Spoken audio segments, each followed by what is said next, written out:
राजस्थान की सियासी सत्ता में सचिन पायलट काफी ज्यादा चर्चाओं का विषय बने हुए हैं।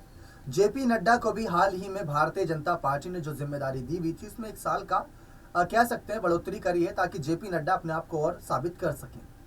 तो राजस्थान एक ऐसा राज्य है जहां पर कांग्रेस पार्टी की अभी फिलहाल सरकार है और इस साल के अंत में राजस्थान में चुनाव होंगे।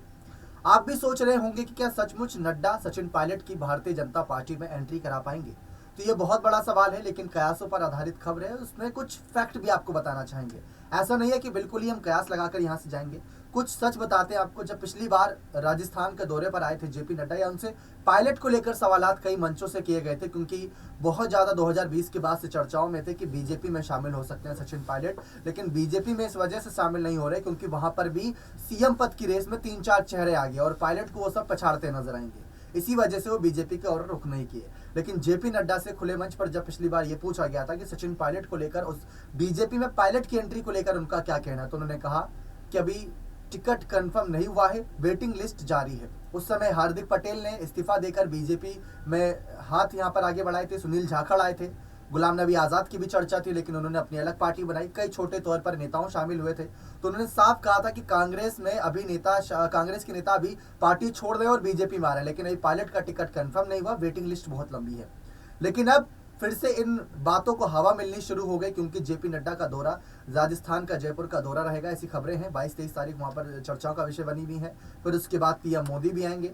लेकिन जो राजस्थान की जीत का रोड मैप है वो तैयार करेंगे जेपी नड्डा। लेकिन उस रोड मैप में अगर देखा जाए तो सबसे बड़ी जो रुकावट है वो पायलट बने हुए हैं, क्योंकि पायलट, गहलोत ऐसे बड़े नेता हैं जिन्होंने राजस्थान चुनाव को लेकर, सरकार उनकी है अभी भी और सरकार कई वादे भी कर रही है, लेकिन राजस्थान चुनाव को लेकर सबसे पहले हुंकार भरना उन्होंने शुरुआत करी। चाहे हम परबतसर से बात करें, चाहे झुंझुनू से बात करें, लगातार सचिन पायलट ने हुंकार भरी है यहाँ पर सरकार के खिलाफ, मोदी सरकार के खिलाफ और साथ ही साथ भारतीय जनता पार्टी के खिलाफ। पीएम मोदी को लेकर सचिन पायलट निशाने साध रहे। इस बात से तो ये बात साफ हो जाती है कि सचिन पायलट बीजेपी में आने से तो रहे।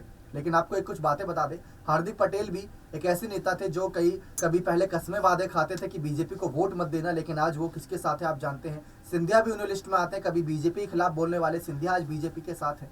तो जेपी नड्डा से उम्मीद की जा सकती है कि वो ऐसे ऐसे नेताओं को भी अपनी पार्टी में ले आते हैं जो कभी सपने में नहीं सोच सकते कि हाँ ये आएंगे पार्टी में। आप अपर्णा यादव की देख लें, यहाँ पर अपर्णा यादव बीजेपी में है। तो किसके रहते हुआ, ये जेपी नड्डा के रहते हुआ उन्होंने कांग्रेस पार्टी को तोड़ा और कई सारे नेताओं को अपने साथ जोड़ा। कांग्रेस ही नहीं, सपा को तोड़ा, बसपा को तोड़ा, आरएलडी को तोड़ा, आम आदमी पार्टी से भी कई नेताओं की खबरें थी, लेकिन वो वापसी आ गए थे आम आदमी पार्टी में। तो ऐसे यहाँ पर सचिन पायलट को लेकर कयास शुरू हुए हैं। कई नेताओं का यह कहना है कि अगर पायलट को आगे बढ़ना है अपने राजनीतिक जीवन में तो बीजेपी का हाथ थाम ले। लेकिन राहुल की छवि बदल चुकी है। 2024 को लेकर कुछ भी नहीं कहा जा सकता कि क्या कुछ हो जाए।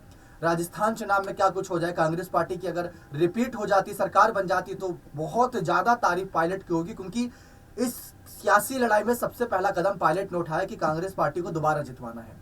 तो ये बहुत बड़े ऐलान है। लेकिन आपको क्या लगता है कि बीजेपी में पायलट का कद बड़ा रहेगा या कांग्रेस पार्टी में ही उन्हें रहना चाहिए? ये कयासों पर आधारित खबर है, इसमें कोई हम स्पष्ट के तौर पर जानकारी नहीं दे रहे। बस पायलट को लेकर दिए गए बयान जेपी नड्डा के जो पुराने थे और जेपी नड्डा की जो हाल ही में दौरे होने वाले, उसको लेकर कुछ बातें जोड़ी गई हैं। लेकिन आप अपनी राय दीजिए कि पायलट का राजनीतिक जीवन कहां पर ज्यादा बेहतर रहेगा। खुलकर अपने कमेंट्स यहाँ पर तमाम बता दिए।